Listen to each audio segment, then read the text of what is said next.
En pleine forme, ravi de vous retrouver en ce mercredi matin. On est ensemble jusqu'à 9h avec nos 3 invités qui étaient en train de me dire on n'est pas si en pleine forme que ça. C'est un peu dur le matin. On a le plaisir d'être avec Samy Belkessa, Alexander Ferrario et Alivor, les nouveaux visages du spectacle La Haine. Bonjour à tous les 3. Salut. Faut parler dans le micro. Comment vous allez ? Pleine forme.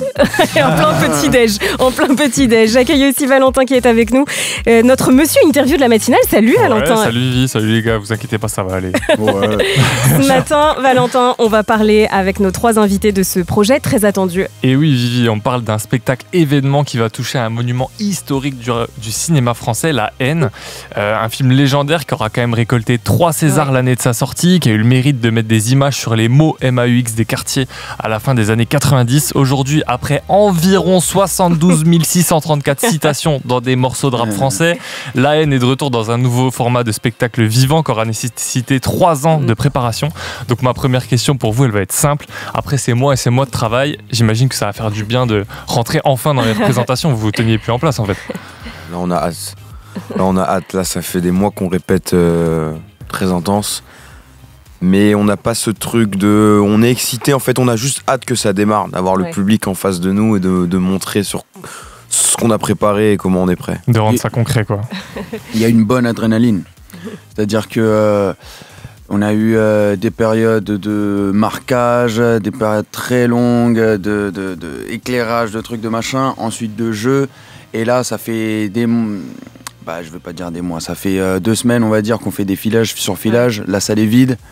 On a envie qu'elle se remplisse, quoi. On a envie de sentir cette énergie, ce feu, là. Vous incarnez respectivement Vince, Saïd et Hubert dans le spectacle La Haine, un show inédit qui mêle danse, cinéma, rap, théâtre. La première est prévue demain, ce sera à Paris, donc le 10 octobre à la Scène Musicale.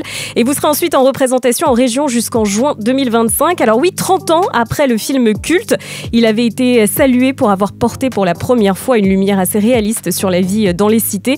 Il avait eu plusieurs Césars, c'est ce que nous disait Valentin tout à l'heure, notamment celui du meilleur film, c'était en 1996. Alors vous, tous les 3, vous étiez tout petits quand il est sorti le film. Comment vous l'avez découvert ? Tiens, Alivor par exemple. Moi, je l'ai découvert par mon grand frère. Ouais. Et je l'ai vu petit, je me souviens. Et j'avais pas la même approche qu'aujourd'hui. C'est-à-dire ? Bah oui, j'imagine, t'avais pas le même regard, t'étais plus jeune. Voilà, j'avais pas le même regard, je me rendais pas compte du fond. Je voyais juste 3 mecs de thèse qui ressemblent à des grands en bas de chez moi. Et c'était une manière aussi de s'identifier. Et puis, comme tu l'as souligné, c'était aussi réaliste. C'était pas un cliché. On dirait que c'était un documentaire qui avait été tourné en bas de chez moi. Donc, j'arrivais directement à m'identifier et à rigoler. Il t'a marqué direct ? T'as senti que c'était quelque chose de spécial à l'époque ? Direct. J'avais l'impression que c'était mon grand frère qui avait réalisé le film carrément. Donc, direct, moi, ça me parlait fort. Bah toi Samy, je crois que c'est ton grand frère justement qui t'a fait découvrir... Moi tout pareil, ouais. C'est mon grand frère qui me l'a montré, mais il me l'a montré comme si c'était un code, quelque chose d'obligatoire. Il m'a dit tu dois voir ce film. Quoi. C'est voilà, tu as grandi avec nous, on va te forger, tu vas devenir un bonhomme. Regarde ce film avant. Et ouais, tout de suite j'ai compris. Je l'ai regardé très très jeune, mais je l'ai regardé pareil des années après. Et moi venant de quartier aussi, j'ai direct compris que ça parlait de nous. Et ce film, moi je me rappelle, il m'avait fait du bien. Il m'avait fait du bien de savoir que nous aussi on peut être là, et ça m'a fait du bien d'ouvrir ma fenêtre, et j'avais l'impression d'être cut killer dans la scène, tu vois. Je voyais ma cité pareil, j'ai trouvé ça beau. Moi, ma soeur a regardé Gossip Girl, alors c'est pas elle qui m'a présenté ce film-là. T'as dû faire tes devoirs solo, quoi. Non, mais je l'ai découvert, je sais pas par quel biais, tout seul, avec des amis, plus tard, dans mon adolescence. Et ouais, il était parlant, il était criant, de vérité. Quelque part, je me suis peut-être identifié à Vince, aussi inconsciemment. J'ai eu un changement de situation qui m'a fait aller dans un quartier, dans un âge un peu avancé, dans lequel on n'a pas encore fait ses marques. Donc se réapprendre les codes, etc., tout ce qui se passe dans une cité, je pense que quelque part, ça te met dans une situation un peu comme celle de Vince, qui a envie de se prouver et de prouver. Mais évidemment, comme dit Levor, j'avais pas du tout ce regard-là quand je l'ai vu la première fois. Ça, c'est peut-être venu après, quand j'ai fait mon travail de casting, etc. Pardon. Mais au début, le premier impact, c'est Ouais, on rigole, c'est 3 jeunes qui sont sympathiques, et puis le noir et blanc, et puis la cité, et puis tout ça, ça sort du lot, quoi, dans le cinéma. Donc, c'est marrant parce que tu dis que tu t'es identifié à Vince, et des années plus tard, tu te retrouves dans le casting pour le spectacle. Et d'ailleurs, je crois que ton arrivée dans le casting, elle s'est faite via un ingrédient principal qui est l'audace. Ouais. Parce que tu as envoyé un freestyle en MP à la directrice de casting, c'est ça? Ouais, j'ai même pas dit bonjour, rien. Allez, tac. Ouais, j'avais un pote qui passait les castings pour celui qui tourne avec Fianso, justement, Khalil, qui passait le casting pour Saïd. Il a pas été pris du coup. Ouais, mais t'inquiète pas pour lui, t'inquiète pas, il va très très bien. Et du coup, il m'a raconté sa journée, il m'a dit ouais, je devais rapper dans un casting, etc. Je fais ah ouais, mais peut-être qu'il cherche des babtous. Attends, envoie-moi la Dearcast, tu vois, je lui envoie une vidéo. J'ai envoyé une vidéo de moi en train de rapper, tu sais, dans mon salon, j'en ai plein, hein, tu sais, on rappe depuis qu'on est petit. Et du coup, elle l'a reçu, elle m'a dit j'aime bien, envoie-moi 3 autres versions par mail, et ensuite en Tu te rappelles de ce que tu racontais dans le freestyle? C'était par rapport à la haine ou c'était juste... Non, c'était pas un freestyle, c'était un texte, c'était un son à WAM, ouais. Ouais. Non, j'ai pas autant d'audace non plus, faut... pas en impro la haine. Toi, Oliver, justement, à la base, t'étais plus dans le peura, et je crois que c'était un peu ta prestance sur scène qui t'a permis de te faire remarquer, c'est ça? Moi... Ouais, la directrice de casting, Yasmina Zaidi, grosse pensée pour elle. Elle était venue me démarcher en me disant, en m'ayant vu sur scène avec Medine, en disant que je dégageais quelque chose, et elle me disait que je pouvais faire plus que du rap. Moi, je me disais, faut passer par des écoles, faut... Ouais, tu n'avais pas pensé à faire du ciné ou de l'acting? Pas du tout. Pas. Mais je me suis rendu compte qu'il y avait des similitudes un peu, mais ça reste quand même différent. Et de là... je me suis dit que le projet et la haine, quand elle m'a dit comédie musicale, je suis plus venu pour la haine. Ok. Et j'ai décidé d'enlever tous les a priori que j'avais sur les comédies musicales et de venir et voir ce que ça allait donner. Aujourd'hui, je regrette pas. Carrément, c'est formateur pour moi ce que je suis en train de faire. On va parler plus en détail du spectacle. Et toi, juste Samy, comment tu t'es retrouvé dans le projet au final? Moi, je suis tombé sur une annonce sur Instagram où Mathieu avait fait une vidéo où il parlait de ce qu'il est en train de faire. Et moi ça m'a branché direct. Moi, j'avais jamais fait de scène. C'est ma toute première scène. Donc voilà, on est là, on suit le cours. Un sacré Mais ça a été un casting très de haut en bas. Enfin, le casting a duré 1 an et demi. Ils avaient pris quelqu'un d'autre, ils sont revenus sur leur... C'était un bazar monstre, mais j'ai vu qu'il y a 3000 personnes qui ont été vues pour le casting. Donc même plus. C'est costaud. Okay. Si vous venez de nous rejoindre, on est toujours avec Samy Belkessa, Livor et Alexander Ferrario. C'est le casting du spectacle La haine, un show inédit, donc décliné du film à succès qui était sorti dans les années 90, qui va être joué donc à partir de demain. Ce sera la scène musicale à Paris. Alors, on en parlait juste avant. Comment vous avez bossé vos personnages? Comment vous avez fait pour rentrer vraiment dans ce personnage, toi, Alexander, par exemple? Je me suis premièrement laissé une grande liberté. J'ai pas trop regardé le film. En plus, le casting, comme dit Samy, il a duré 1 an et demi. À la base, moi, j'étais en casting sauvage. Je savais même pas que c'était pour la haine. Donc, du coup, j'avais même pas de film à regarder. J'avais pas de référence. Je savais pas si c'était un film ou quoi. Et il me posait des questions sur ce qui me fout la haine à moi, des trucs qui sont perso, etc. Et je voyais que ça marchait parce qu'on me rappelait en casting. Donc du coup, j'ai continué dans cette lignée-là, même après avoir su que c'était pour faire Vince dans la haine, dans un spectacle musical. Mais du coup, voilà, tout ça pour dire que j'ai fait un petit peu ma lignée à moi, avec ce que j'avais envie de montrer. Et ensuite, Mathieu, il est venu. Et voilà, il m'a stoppé mon délire. Et il a dit bon, c'est bien mignon pour le casting, ok, t'as montré des trucs sympas, mais maintenant pour la pièce, c'est important que tu changes certains trucs. C'est-à-dire que moi, en fait, je voulais être le gars un petit peu qui vient ramener une proposition dans la cité, tu vois. En mode le mec qui veut se prendre pour un général, quoi. Tu vois, le gars qui dit non, nous on va vraiment niquer les keufs, on va pas faire semblant, on va vraiment le faire. Et en fait, non, ça marche pas, ça marche pas. Il faut que ce soit un petit con un peu. Hein. Alors, on va se calmer. Mais ouais, il faut que Vince soit un petit peu innocent, un peu niais. Ouais. Il sait même pas vraiment ce qu'il fait. Il est juste influencé. Il est très influençable.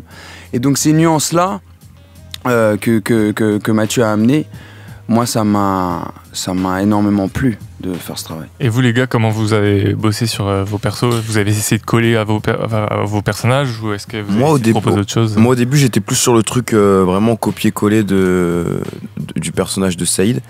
Et puis je me rappelle il y a un mois et demi de ça, j'ai regardé le film, je l'ai re-regardé. Et je me suis dit non, en fait faut pas que je le fasse comme ça. Faut vraiment que je prenne l'ADN de Saïd. Je pense que si le personnage de Saïd est un personnage iconique aujourd'hui, c'est que bah voilà, il avait son personnage de Saïd et il a rajouté la touche de Saïd Tagmaoui. Ouais. Alors je me suis dit bon, on va faire pareil. Je vais prendre l'ADN de Saïd et rajouter la belle Kessa Touch. Réactualisé quoi. Mais ouais, pas faire un copier-coller, mettre l'ADN et pas faire un peu. Mais je pense qu'en vrai, nous trois, je pense qu'on a peut-être été choisis pour ça, c'est qu'on a un truc en nous qui. Tu vas voir comment il parle, c'est impressionnant, on dirait Hubert, je te jure. Non, moi je suis tempérament Saïd. Moi, contrairement à eux, j'ai eu la chance parce que quand on est venu me voir pour le projet, on m'a dit tu dégages le truc, t'es une force tranquille.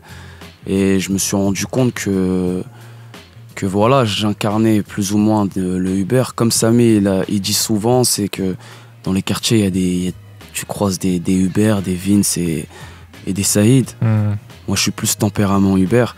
Donc j'ai plus travaillé la technique, la posture, comment poser sa voix. Et au niveau du personnage, je mets mon naturel au maximum.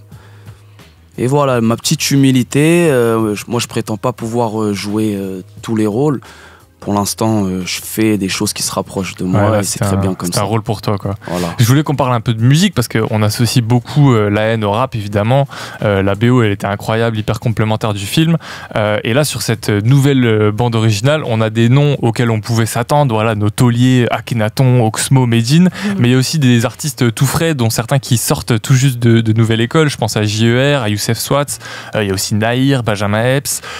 Vous trouviez ça cool d'essayer de faire des ponts justement entre deux générations de rappeurs, comme vous faites un peu le pont entre les acteurs de l'époque et aujourd'hui? Moi je trouve ça cool justement qu'il y ait une transmission et qu'on soit pas dans une guerre de génération. On a souvent tendance à faire des débats avec des anciens ou avec des typeux et chacun dit c'est moi l'âge d'or, c'est moi qui a... C'était mieux avant. Voilà, et ceux d'avant ils disaient ça, donc pour moi c'est bien qu'il y ait une transmission et qu'il y ait un échange et qu'on se retrouve tous avec le même esprit, même si la forme est différente. Et vous rappez tous du coup dans le spectacle, c'est ce qu'on se disait un petit peu en off. Toi t'es rappeur donc tu rappes un peu plus que les autres, mais tous potentiellement vous prenez le micro pendant le spectacle pour rapper quoi. Ils rappent comme des rappeurs, hein. Ils rappent pas comme des acteurs. Donc c'est du sérieux. Et lui il joue comme un acteur, pas comme un rappeur. Alors les gars, le sous-titre du film à la base qui était sorti en 1995, c'était « Jusqu'ici tout va bien ». Aujourd'hui, presque 30 ans après, le sous-titre du spectacle c'est « Jusqu'ici rien n'a changé ». Qu'est-ce que vous pensez de cette nouvelle version, Alexander? Qu'elle est tristement vraie. Rien n'a changé. Le problème subsiste et persiste. Donc tu trouves que le film est totalement encore d'actualité aujourd'hui? Ouais. Il y a une fracture sociale, il y a un problème. Et je pense que de le reconnaître, c'est un pas vers la guérison déjà. Et Mathieu l'a fait il y a 30 ans et il le reconnaît encore aujourd'hui. De toute manière, voilà, tout le monde le sait maintenant. Tu vois, on allume la télé, on est au courant de ce qui se passe. Donc, si on veut pas rester tous dans nos coins et penser avoir nos versions dans la tête, etc., et ensuite aller aux urnes et puis que ça explose, je pense qu'on a tout intérêt à utiliser l'art et la culture pour mettre des problèmes en avant, pour amener la discussion, amener le débat. J'espère qu'il y aura de toutes sortes de personnes qui vont venir, toutes sortes de partis politiques, etc., qui vont venir voir le spectacle. Je pense qu'on a besoin de communier, on a besoin de communiquer aussi. Est-ce que justement en participant à ce spectacle, votre ambition c'est aussi un peu de remettre les thèmes de la haine sur le devant de la scène pour irriguer le débat public et le fait qu'on parle à nouveau des difficultés dans les cités, les violences policières, ce genre de choses? Ah ouais, carrément, je pense qu'on a besoin, avec tout ce qui se passe en ce moment, une petite piqûre de rappel et une petite bouffée d'air frais, là, ça ferait je pense que ça ferait du bien à tout le monde. C'est carrément toujours d'actualité, je pense que c'est pour ça qu'ils ont décidé de l'appeler comme ça. Moi, j'aime bien dire que jusqu'ici, rien n'a changé, mis à part qu'on a les téléphones aujourd'hui, qu'on a les réseaux, qu'on a. Donc, des preuves. Tout va beaucoup plus vite et c'est peut-être quelque chose de bien en fin de compte. Je pense que c'était pareil il y a 30 ans, sauf qu'on voyait pas, on n'avait pas les preuves et que voilà. Le fond reste le même et la forme a peut-être changé, mais le fond est le même. Ouais, il y a un truc que je voulais savoir aussi, c'est que il y a 30 ans, quand La haine est sortie, en fait, ça a été un film tellement fort que Mathieu Kassovitz, encore aujourd'hui, on lui parle de La haine, même quand on parle pas forcément du projet. Évidemment, Vincent Cassel, Saïd Taghmaoui et Hubert Koundé, ils sont aussi archi associés à leur rôle dans le film. Est-ce que vous, c'est un truc auquel vous êtes prêts à devenir un peu les acteurs identifiés à La haine particulièrement? Bah moi en tout cas ça me dérange pas parce que si j'ai fait ce projet-là, c'est aussi pour raconter une histoire. Et c'est aussi parce que c'est lourd de sens, au-delà de la forme et du prestige. Au-delà que ce soit un film culte, il y a quelque chose à raconter. Moi, il y a des choses qui me touchent. Et je pense que le film, il est encore plus actuel qu'à l'époque. Parce qu'à l'époque, Mathieu, il parlait de bavure policière qui, entre guillemets, datait. Nous, on connaît des choses récentes. À l'époque où j'ai vu le film, je savais pas ce que c'était une bavure policière. C'est aussi peut-être pour ça que, quand je le voyais, je regardais pas le contexte. Je voyais juste les 3 personnages principaux dans la cité qui galèrent. C'était plus ça. La seconde lecture, je l'ai eu plus tard. Qu'en fait, ils sont dans un contexte compliqué. Et nous, aujourd'hui, ce contexte-là, on le vit. On le voit. Ça se passe en bas de chez nous. Donc je pense que c'est beaucoup plus actuel aujourd'hui. Et ça me dérange pas personnellement d'être identifié à ça parce que c'est un message qui me parle et que je porte avec ou sans ce projet. Ouais, il y a une forme d'urgence. Peut-être une petite dernière question, mais je veux pas vous mettre la pression, mais le film est un monument, donc forcément on s'attend à quelque chose de grandiose. Vous, à partir de quel moment vous considérez que c'est un succès? S'il y a la même réaction qu'il y a eu il y a 30 ans. Tu vois, moi j'étais même pas en projet, tu vois, mais j'ai entendu parler que voilà, quand les gens ont été le voir au cinéma, j'ai regardé, il y a des interviews et tout à l'époque, ils étaient choqués, ils sont sortis du cinéma, si on peut faire pareil dans une salle de théâtre, ce serait magnifique. Et si dans 30 ans, on peut parler de nous, comme maintenant on parle d'eux, il y a 30 ans. Bon, on vous le souhaite. Eh ben, c'est tout ce qu'on vous souhaite. Merci d'être passé nous voir. Et je rappelle que le spectacle, donc La haine, se jouera dès demain à la scène musicale, un peu partout en France aussi, jusqu'en juin 2025. On vous fait gagner des places. Donc allez-y, envoyez-nous un petit message sur WhatsApp 06 11 11 59 98 si vous êtes du côté de Paris, Lyon ou Marseille. Vous nous indiquez votre prénom, nom, mail et la ville de votre choix. Et on vous recontactera. Et puis je précise aussi que la BO, on en parlait tout à l'heure, est juste incroyable. Elle sortira donc le 10 octobre également. Merci à tous les 3 et on viendra vous voir.